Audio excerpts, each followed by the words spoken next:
மனிதரை பெரிய நெருப்புல போட்டாங்க, ஆனா அவங்களுக்கு எதுவும் ஆகல. எப்படி?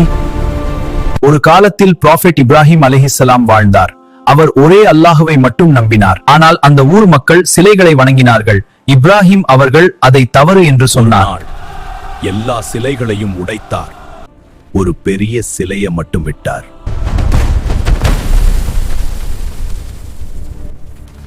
யார் இதை செய்தது? அந்த பெரிய சிலையை கேளுங்கள். அவர்கள் புரிந்து கொண்டார்கள்.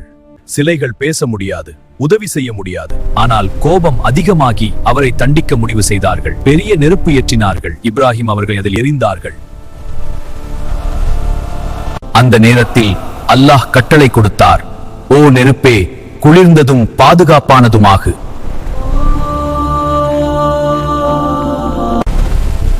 அந்த நெருப்பு அவரை எதுவும் செய்யவில்லை. அவர் பாதுகாப்பாக இருந்தார். உண்மையான நம்பிக்கை இருந்தால் அல்லாஹ் எப்போதும் காப்பாற்றுவார். ஆமென்.